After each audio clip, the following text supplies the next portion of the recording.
My name is Mark Garang, publisher of the Conway Daily Sun, and today my guests are Maura Sullivan, who's running for Congress, and David Paige, who's one of our state reps. Maura, how are you doing? Doing great. Mark, thanks so much for having me here. We've been looking forward to this for weeks, coming back up to Conway, so great to be here. Good. And David, how are you doing? I'm doing great. Good. Yeah. And exactly why are you here? Tell us that. Wait a minute. Before, let me just, that was a little bit of a joke.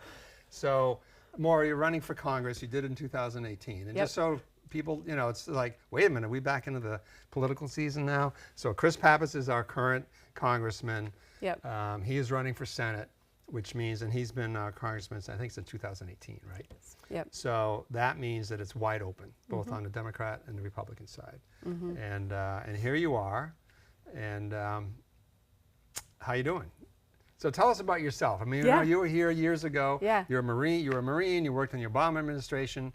You've done a ton of stuff in New Hampshire. Yep. And you obviously felt this was the right time to run again.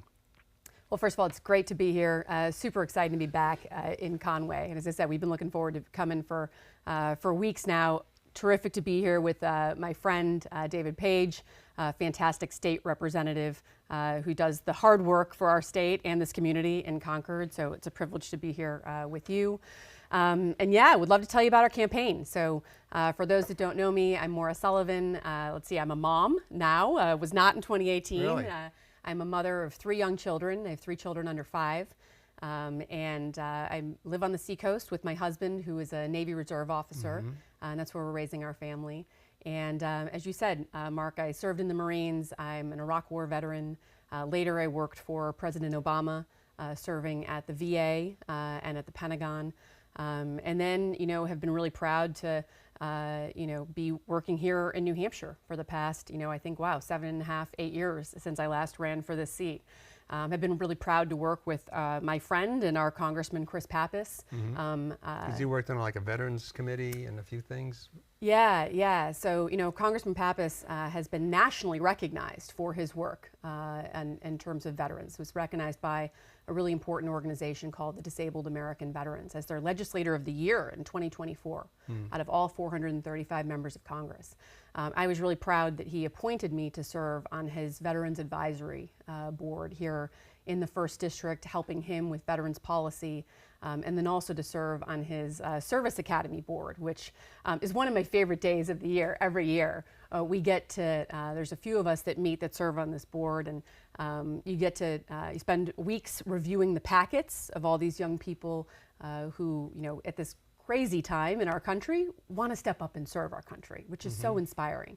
And then we spend a day meeting them and interviewing them, and then recommending to Congressman Pappas, you know, who he should appoint to, you know, the Naval Academy, West Point, et cetera. And he always gives me a call and says, "Thanks so much for doing this board again." And I say, "No, thank you."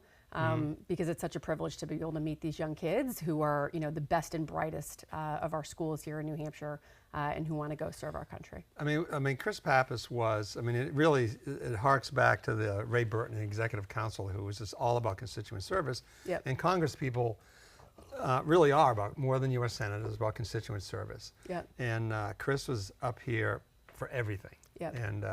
And so how do you balance, what do you think the role of and how much are you going to follow his footsteps in terms of the constituent service, and how do you divide your time between that and sort of the national issues? Yeah, I mean, ultimately, you know, I'm going to work for the people in New Hampshire. We had a saying in the Marines. I was a logistics and operations officer, and we worked closely with and served the infantry. And we had a saying during the Iraq War, which was among our group, our unit, that said, "The infantry says jump, we say how high."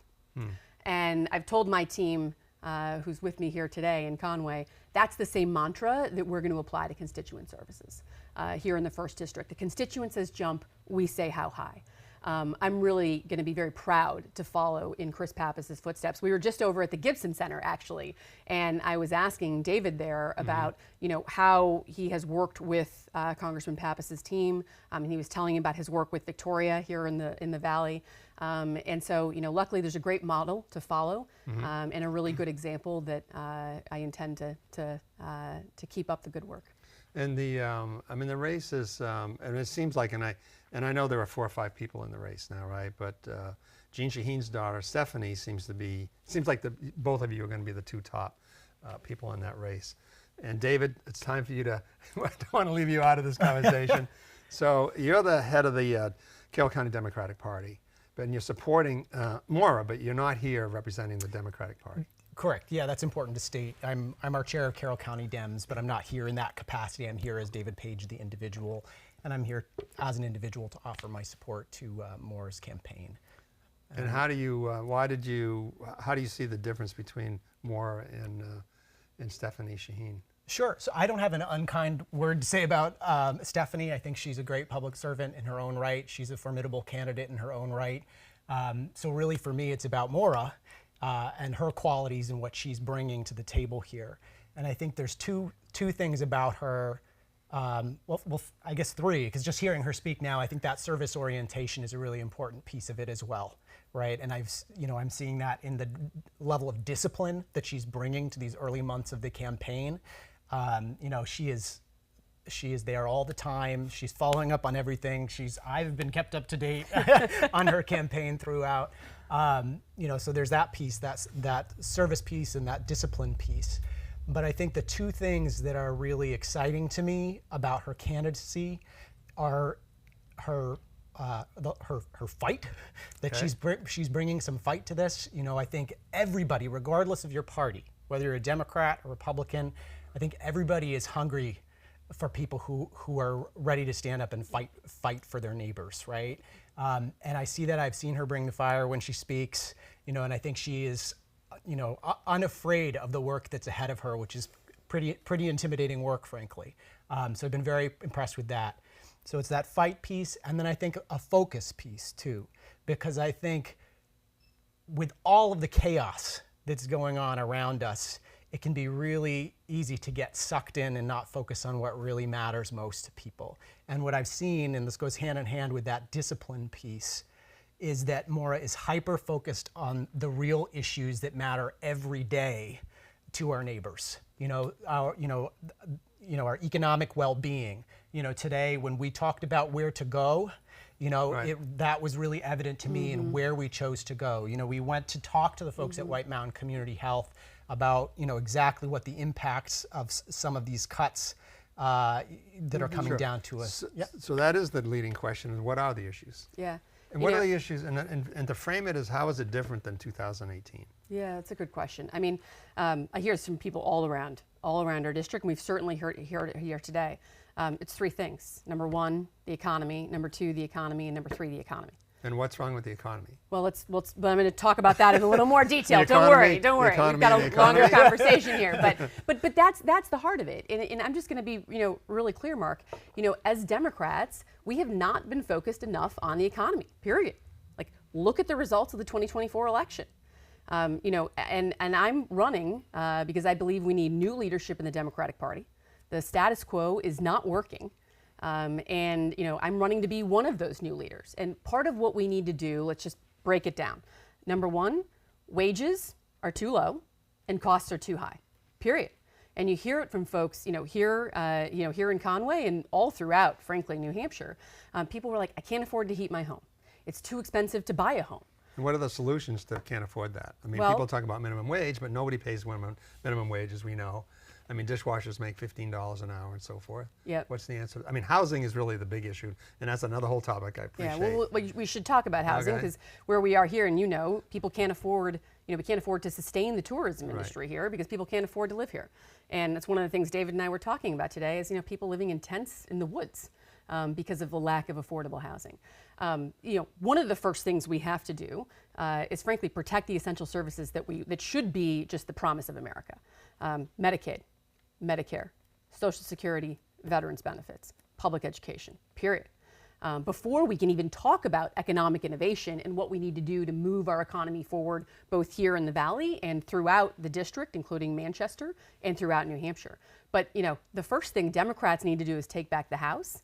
And then, I liken it to being kind of a firefighter and literally like taking a hose and putting out the fire. But what are the fires? I mean, what are the fires? But really, what are the fires? Because I know like some of the Medicaid cuts really aren't happening for another couple of years, right after the midterms. After the midterms. So, and I used to say this, in the Trump administration, when my liberal friends would complain about it, I said, literally, how's that affected your life? Yeah. Like, and it's interesting is that, when Biden was in, the Republicans were saying, the economy is terrible, the economy is terrible. I said, it's not terrible. I mean, it's always terrible for somebody. Yeah. And now that the Republicans and the Democrats are saying the economy is terrible, I don't think it's just changed a whole lot. Do you guys? Well, it's a good question, and let me address it. There are people who, yes, the Medicaid cuts have not gone through yet, but there are a number of people who are aware of them, and so they are anxious about it and fearful about it and not making plans, right, because of the threats of the cuts. So that is real for people who are tuned in. I'll tell you what I hear, just as much, if not more, though, is the impact of these tariffs. I hear it from small business owners all around our state. Recently, a small business owner in Wolfboro, who, by the way, is not a Democrat, called me up and said, I'm with your campaign. And here's why. I know you have a background in business. I know you've worked in health tech and biotech startups. I know you understand this, that we cannot have this instability in the economy, this instability in the marketplace for small businesses, because we don't have the cash cushion, the capital cushion that large corporations have. And therefore, we don't have the ability also to forecast our supply chains. We're not making key capital investments. We're not making key personnel hires because we simply just don't know what the economic landscape is going to look like in 60 days. And so that, you're hearing from small business owners, you're hearing from, seniors with like, what's my 401k going to look like in 90 days? And, folks not making spending decisions or investments just because of an uncertainty. And that creates an anxiety. And, again, I hear that all throughout our state. So part of what I think we need to do first is just bring an economic security and stability and say, like, we're just going to stop flip-flopping on these tariffs.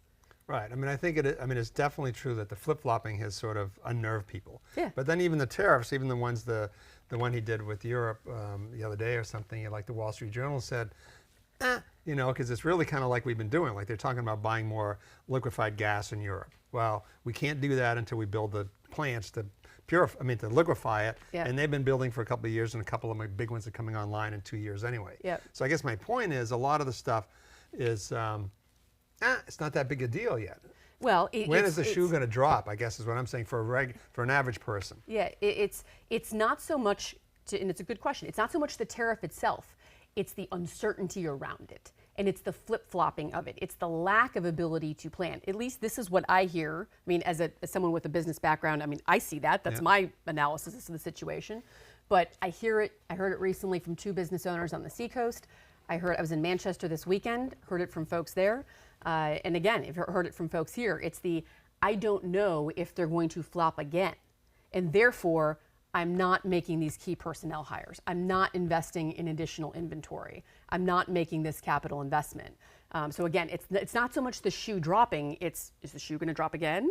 Is the shoe coming back, right? It's all the uncertainty and speculation, which just has people in this sort of like frozen state of, we're just kind of waiting for what. So what happens if, with midterms, usually the president in power loses the midterms, and it's what is it, only a couple of congressmen, one way or the other, in the House and the Capitol in Washington. So how do you see a material change if it flips to the Democrats next year? So the Democrats right now, as you said, Mark, are 5 seats down in the U.S. House of Representatives, which means all we need to do as Democrats is flip 3 seats around the country and hold the ones we have. This district, Chris Pappas's district, the 1st Congressional District, is one of those critical holds. Now, as some context, Kamala Harris won this district by about 1.5 points. Our Republican governor won this district by about 11 points. Prior to Chris Pappas winning it in 2018, no Democrat, I believe, had held it back-to-back since the Reagan administration. And so, Chris has made it look easy, but he works really hard. He works really hard, and these are big shoes to fill, to be clear. And so, when we get to Congress and when Democrats take back the House, we'll have the ability to have some accountability in Washington. And that's what's so important. You can do things like hold hearings. You can do things like actually appropriate funds or not appropriate funds somewhere. And you have legitimate power that you do not have unless you are in the majority. And here's part of where, I have a unique place in this field of candidates. I've served at a senior level in an administration before. I served on the senior team of the Pentagon. I've served on the senior team of the VA. So I've been subject to the oversight of the committees, the House Armed Services Committee and the House Veterans Affairs Committee, which oversee those departments. So I've been on the other end of that phone call when a member of Congress from those committees called over to the department to say, what the heck is going on at the Manchester VA? Or, why aren't, our Navy sailors at the Portsmouth Naval Shipyard getting the training that they need? And I know how that would blow up my day and my colleagues' days. And so I know how to put pressure on the agencies because I've been on the other end of it. I know how, as a member of Congress, to hold people accountable because I've been on the other end of it. I've seen what works, I've seen what doesn't work. And I can hit the ground running in these chaotic times and be ready to work for the people in New Hampshire on day one. So if you're elected, what committees would you want to serve on? So there's a few. How much time do you have? You can do the short. You can do it. No, seriously. Look, we're a couple of things. We're a small business state, right? And as I said, I've got a business background in biotech and health tech, and making sure that our small business owners have access to capital, can start businesses, grow businesses. That is the future. That is our New Hampshire economy. That's our tourism industry here in the Valley, and that's the future of our New Hampshire economy. So I want to be on that committee to break down barriers to access to capital, make us have fewer regulations to enable entrepreneurs to again, better grow their businesses and have those businesses thrive. I also plan to serve on the House Armed Services Committee. When elected, I will be the first female Marine in the history of our country elected to the United States Congress. Long overdue, but due to New Hampshire's proud tradition of service, and also proud tradition of electing women. There's a lot of folks around our state who are really excited and proud for New Hampshire to send the first female Marine to Congress. We have the Portsmouth Naval Shipyard and Pease Air Reserve Base in our district. And it's really important. The shipyard employs close to 3,000 people in the New Hampshire part of the seacoast, and making sure that the shipyard receives the upgrades that it needs, that has the projects that fuel that local seacoast economy is really important. We also have kids from all around our state who serve in the U.S. military, and making sure that we hold the department accountable to make sure they get the training that they need, so that if we have to send them into harm's way, we've done everything possible to set them up for success, because those are our kids. David, and I don't expect you to critique Stephanie Shaheen, but outside of Maura's focus and dedication and all her personal qualities, do you see any policy difference between Maura and Stephanie? I don't know. I don't know that I'm the right one to answer that question. I mean, I think there's a lot of similarities, certainly in their Democratic Party values. We may see more of that surface as we go through the campaign. But no, I see it more, what I see is the distinction is Maura's dispositions, that fight that she has, that ability to really bring some energy to this campaign, her discipline, and then her real laser focus on these issues. It is interesting, and I think it was a Wall Street Journal poll that said for the first time there are more registered Republicans than Democrats in this country. Yeah. It's easy when my liberal friends complain about Trump and blah, blah, blah, and I say, okay, instead of complaining about him, why don't you look and see what your party did? How many unforced errors were there? Did it seem unfair that some people, their college loans were forgiveness? I think most people forgiven. I think most people thought that wasn't really fair. The immigration thing got out of control. I mean, do you acknowledge mistakes in the Democrat Party? I mean, that get us to have Trump in the White House? I think I did 5 minutes ago. All right. Well, yeah, absolutely. I mean, Well, let's hear him again. No. Look, let me ask it a different way. Yeah. Then. What do you think's going on? I mean, what do you think of what's going on at the border? I mean, Trump has basically shut it down. Is that good or bad? Yeah. Well, let me circle back to your first question, and Okay. then I'll get to that. We absolutely made mistakes. We took our eye off the ball. I, for one, do not think that we can, expect people to be with us on a number of issues unless and until they are physically and economically secure. And there's a number of folks who are not physically and economically secure. And just look at the basic math of things, right? It has become too hard for a kid to do even what I did. I was a middle-class kid. I got a ROTC scholarship to go to college. I then worked 3 jobs to pay for the part of my college that my scholarship didn't cover. And then, got scholarships and fellowships to go to graduate school. Can a kid, work, a couple shifts on Main Street and, pay for a fraction of UNH if that's the route that he or she decides to go to? Like, that's really challenging. Look at the in-state tuition for UNH. And then if you don't want to go the college route, what are the access, what are the access to the trades? What is the job training? And Democrats, we took our eye off the ball there. We took our eye off of the basic economic kitchen table issues. That's why when you asked what my campaign is about, it's like what I'm hearing from folks. It's, the economy, the economy, the economy.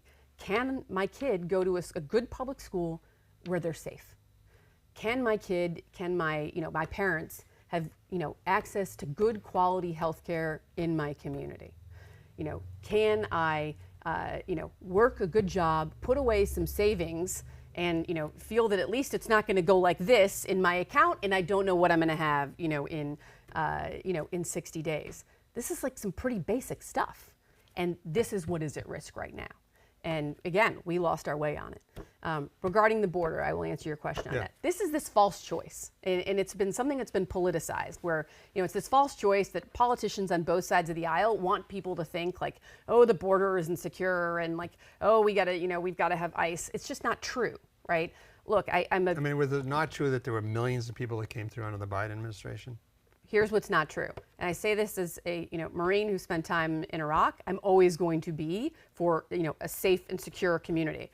First of all, we're a border state, so I'm always going to be about safe borders, right? But we had, to be clear, a bipartisan border bill, bipartisan immigration bill. Was it perfect legislation? Of course it wasn't. David's a legislator. There's no such thing as perfect legislation. But it was a decent step in the right direction toward getting a bipartisan policy passed. And President Trump tore it up because he wanted to campaign on the border being this crisis. So let me be clear, people who are here illegally, who are violent criminals, should not be and need to be locked up. That having been said, and again, that does not come, there's this false choice that, we shouldn't be rounding up people in the middle of the night, like happened in my community a couple weeks ago, and not having them have due process. And again, it's a false choice that politicians want to just, make into a bigger thing. Maybe explain that, because Obama was called the deporter in chief, I think. So there's deporting, right, like criminals and all that. And then there's sort of the rounding up of undocumented workers. And so the way the system works is if you go in the southern border and you get asylum, you plead asylum, and you get the temporary order, they give you a piece of paper, and then it should work that you come back in 2 months in front of a judge. But it doesn't. So you go out and you come back 10 years later, and meanwhile you're working at Home Depot. So why isn't there more attention to those rounding up of people that haven't had their due process? Is it because one is that people just don't care because they're whether they're undocumented or legal, they just don't care about them, or is it just not happening as much as some of the media is portraying? It's a good question. I think part of it, it's not the media portrayal of it, and part of it's just we don't have the right process in place, and we have to get back to a process that's actually timely and fair. And we need that bipartisan immigration reform in the next Congress. I think the best shot of us getting it done is if we have, a Democratic branch of the, Democratic control of the House, so that we can work across the aisle. I plan on starting on that with working with fellow veterans. It's hard right now in Washington to work across the aisle. I think we should all acknowledge that, right? So do you consider yourself a moderate? I consider myself an American, and let me tell you about what that means. I'm proud to be a Democrat, but I'm an American first. And I served in the Iraq War. Nobody in Iraq, nobody there ever asks, are you a Democrat or are you a Republican? People barely ask where you're from. You have a mission, and your job is to figure it out with other people. And as you can imagine, Mark, there's a lot of strong personalities in the Marines. So you don't always necessarily agree at first blush. But you sit down at a table like this and you work together and you figure it out. And that's what's missing right now in Washington. But I also want to be clear, when I served in Washington in the Obama administration, that was a different era. That was a different era. The chair of the committee that oversaw the Pentagon when I served as a senior appointee at the Pentagon was John McCain. John McCain's not Donald Trump, right? I mean, there was disagreement there. Those disagreements were on, like, should we fund Navy ships or should we fund, F-35s? It wasn't, but at the end of the day, everyone got up and believed in our country and believed in the values of what this country is supposed to stand for and I really think, got out of bed in the morning and tried to do their best. That is not the case anymore. We have people in Congress on the Republican side who have just abdicated their oath of office, who I don't think, take When you say abdicated, by doing what? Just, they will do whatever the president says and wants. And that's, and that's not what the oath of office is about. I took that oath, in 2001. It's a very solemn oath, and I swore to support and defend the Constitution of the United States against all enemies, foreign and domestic. And I have upheld that oath proudly, and I intend to keep upholding that oath. And that's missing right now in our country. And so, I'm being very clear with voters. Like, if you think how Washington is functioning, if you think how the Democratic Party has been functioning recently is good, then again, maybe find another candidate, because I think the Democratic Party needs new leadership, and we have to fight fire with fire right now. And that's the kind of candidate I am, and it's the kind of congresswoman I'm going to be for this state. I have a history of taking on tough fights. I was in the Marines in the Iraq War, and the Marine Officer Corps was 6% women at the time. I then served as a senior appointee at the Pentagon and the VA. There's not much that frightens me. So I'm going to go down and bring that same fight and that same tenacity that I have brought to my experience in public service. I'm going to bring that to bear on behalf of the people in New Hampshire.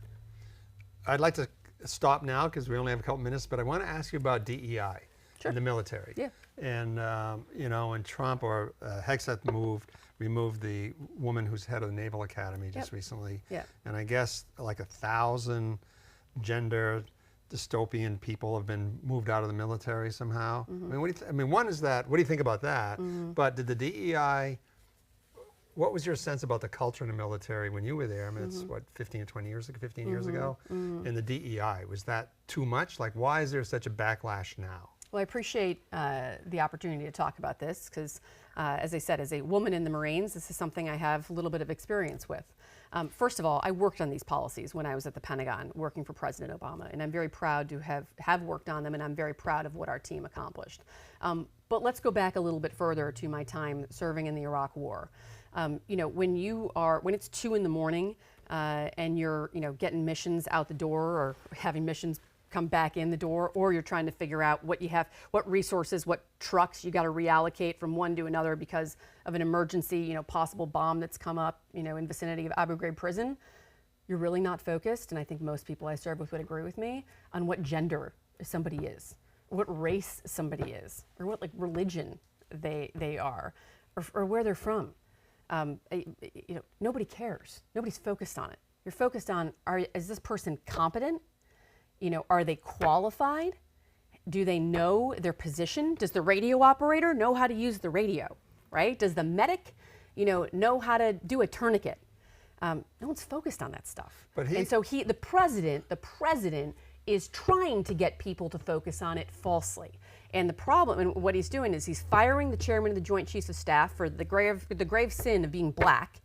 He's removing the head of Defense Health Affairs for the grave sin of being both black and a woman, and then recently removed, as you said, the head of the Naval Academy for being a woman. I'll tell you what I'm going to do when I represent this district in Congress.